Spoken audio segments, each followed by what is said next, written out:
बड़ी खबर आ रही है। सुशांत केस में ड्रग्स कनेक्शन सामने आने के बाद अब नारकोटिक्स विभाग भी एक्शन में आ गया है। नारकोटिक्स विभाग गौरव आर्या नाम के शख्स की तलाश में गोवा पहुंच चुकी है।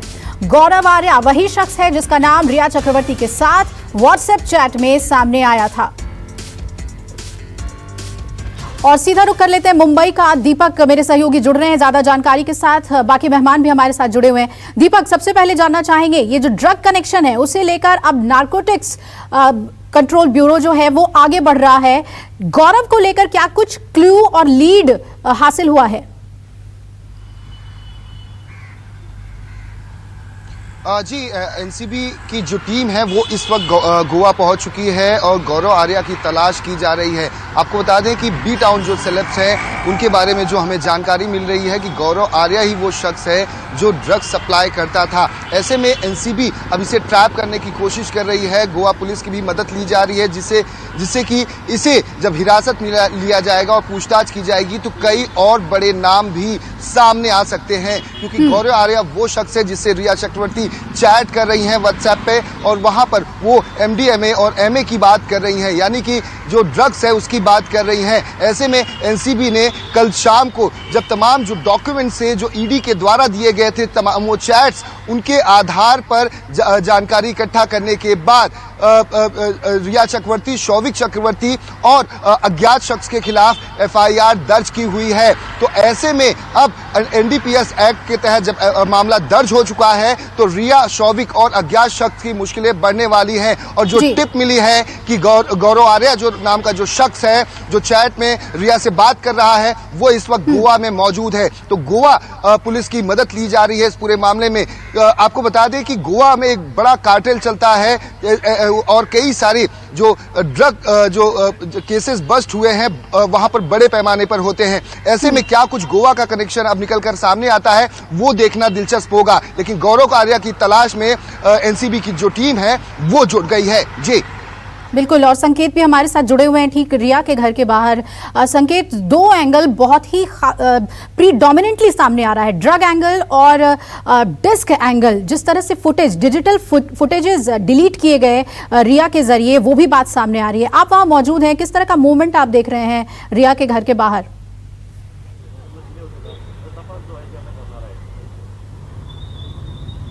हाँ जी, देखिए आपने दो चीजों की बात की। पहले तो मैं आपको बताऊं कि बॉलीवुड में ड्रग्स कनेक्शन कोई नई बात नहीं है, लेकिन जिस तरीके से ये खुलासा हुआ है कि कहीं ना कहीं रिया चक्रवर्ती सुशांत सिंह राजपूत को ड्रग्स दे रही थी, ये बात चैट में भी सामने आई है और खुद सुशांत के परिवार ने भी आरोप लगाया है। इसको लेकर अब जो एनसीबी है वो हरकत में आ गई है और लगातार आपको बताऊं जो हमारे सूत्र हैं वो बता रहे हैं कि गोवा में गौरव आर्या नाम का जो शख्स है जिसको ड्रग पेडलर बताया जा रहा है उसकी सघन तलाशी अभियान गोवा में चलाया जा रहा है। इसके अलावा आपको साफ साफ बताऊं कि इस पूरे मामले में हो सकता है कि सीबीआई से पहले रिया चक्रवर्ती को एनसीबी समन भेज दे, क्योंकि एनसीबी के पास जिस तरीके की चैट सामने आई है कहीं ना कहीं सीधे तौर पर जो शक है वो रिया चक्रवर्ती की तरफ जा रहा है।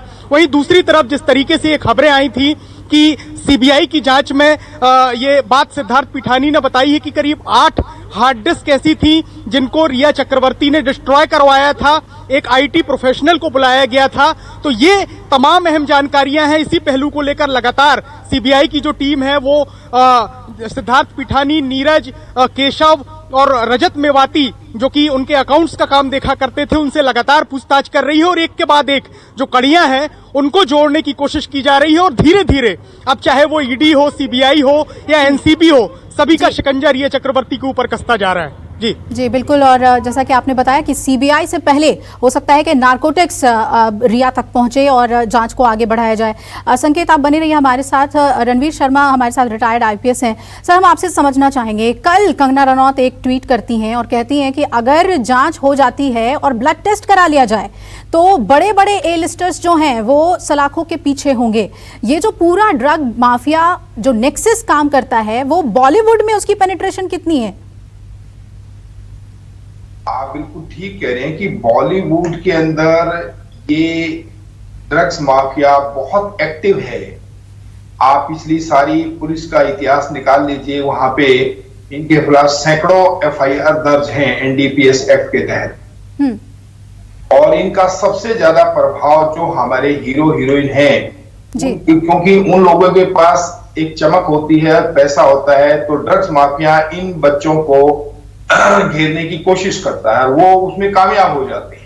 जी। एक दो डोज देने के बाद उन बच्चों के अंदर नारकोटिक्स की एक ब्लड में चला जाता है, आदत हो जाती है, और उस आदत की वजह से वो लोग उस ड्रग के बगैर रह ही नहीं सकता। और कई दफा तो ऐसे हालात हो जाते हैं जो हमने खुद अपनी तफ्तीश में देखे हैं जी। कि वो बच्चे तड़पने लग जाते हैं। अगर उनको हमने गिरफ्तार किया है और उनको ना डोज दें तो मरने तक की नौबत आ जाती है। ये इतनी गंदा जो ड्रग्स माफिया है और इतना गंदा नशा, इतना सख्त हार्ड नशा होता है, वो तड़पने लग जाते हैं बच्चे जेल के अंदर। तो हमें उन्हें डोज भी थोड़ी थोड़ी देकर कि उसको जिंदा रख दें, जिससे कोर्ट में उसको पेश कर दें। तो इस जो केस के अंदर मैंने कहा था पहले कि भी सीन ऑफ क्राइम से ये सिस्टम शुरू हो रहा है कि उस दिन और कब से ये डोज चल रही है। अब नारकोटिक्स एक्ट साथ में है, नारकोटिक्स की जो टीम है वो साथ में है, साथ में सीबीआई है। तो ये सभी लोग अब मिल करके वहां तक पहुंचेंगे कि वो गैंग कौन सा है जो बॉलीवुड में सप्लाई करता है, वहां की सप्लाई इनके किन किन घरों में वो पहुंचती है, किन किन लोगों को वो आगे जो फैमिली के मेंबर हैं वो उसको डोज दे रहे हैं। बिल्कुल, किस तरह से ये काम करते हैं जो, और आपने जो सबसे बड़ी बात बताई रणवीर जी कि ये किसी जहर से कम नहीं है जो इम्पैक्ट इन ड्रग्स का होता है। निशा खन्ना हमारे साथ साइकोलॉजिस्ट जुड़ी हुई है। निशा, जिस तरह के ड्रग्स का नाम लिया जा रहा है यहाँ पर, हश है, बड है और खास तौर पर MDMA जिसका कि रिया ने जिक्र किया है चैट में, क्या इनका जो प्रभाव है, मनोप्रभाव जिसको हम बोले, मानसिक तौर पर इस तरह का होता है कि इंसान डिल्यूजन में आ जाए, या मतलब जो जहर जैसे शब्द का इस्तेमाल खुद सुशांत के पिता ने किया है, क्या वो साइकोलॉजिकली इतना इम्पैक्टफुल होते हैं ये जितने भी ड्रग्स हैं? एक चीज मैं आपको कह दूं, जैसा कि आपके जर्नलिस्ट का और सर का भी कहना था और मेरा भी ये मानना है, मैंने भी कई केसेस किए हैं, बहुत कॉमन है ड्रग्स लेना, ये कोई बात नहीं है। और बहुत सारे पेरेंट्स डिनायल में रहते हैं और उनको पता भी नहीं होता है उनके बच्चे ड्रग्स ले रहे हैं। Second thing, definitely in drugs की वजह से बहुत सारे हेलुसिनेशंस होते हैं जो ड्रग के एडिक्ट होते हैं, पब्लिकली उनके बारे में नहीं पता होता। और मेरे ख्याल से सब लोगों को पता होगा, फिल्म इंडस्ट्री या कोई भी फील्ड हो, बहुत सारे लोग हैं जो कि अवेलेबल है, और टीनेजर से लेकर मेरे ख्याल से साइकोलॉजिस्ट और साइकेट्रिस्ट के क्लिनिक इन पेशेंट से भरे रहते हैं। तो मेरे ख्याल से इसको, मुझे ऐसा लगता है कि ड्रग का इशू हो सकता है और उसकी वजह से ये हेलुसिनेशन और सारी चीजें हो सकती हैं। और जब भी कोई इंसान ड्रग लेता है वो कहीं ना कहीं इमोशनली अनस्टेबल होता है। आप बहुत ज्यादा एम्बिशियस हो, जो करना चाह रहे हो, आप में बहुत ज्यादा कैलिबर है, but you are not able to achieve that what you are having.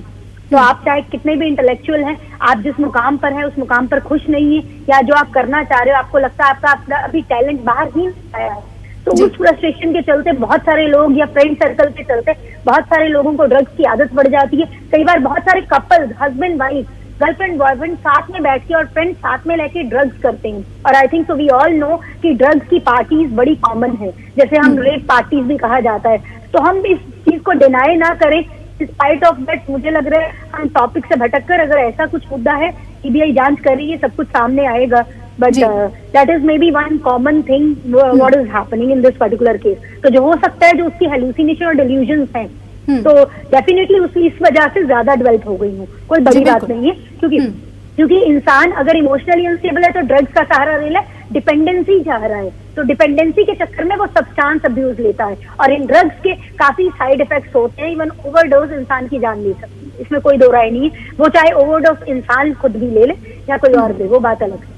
Overdose से जान भी जा सकती है, ये आप कह रहे हैं। और देखिए, इस वक्त हम आपको बता रहे हैं तस्करी के रास्ते क्या हैं। ये देखिए, ओपीएम बॉलीवुड में सबसे ज्यादा इस्तेमाल होने वाला 80% ओपीएम जो है अफगानिस्तान के रास्ते हिंदुस्तान आता है। स्मगलिंग इसकी कैसे होती है, वो पूरी तस्वीर, वो जो नेक्सस है वो कैसे काम करता है। मेक्सिको का नाम सामने आ रहा है, अफगानिस्तान का सामने आ रहा है, यूरोप से अफगानिस्तान, अफगानिस्तान से भारत कोकीन तस्करी के रास्ते पहुंचता है। देखिए, ईरान का भी नाम सामने आ रहा है, ईरान, पाकिस्तान, वर्मा, थाईलैंड, भारत, नेपाल। ये नेक्सस किस तरह फैला हुआ है कि पूरी दुनिया में ड्रग सप्लाई किस तरह से तस्करी के रास्ते होती है, ये हम देख पा रहे हैं।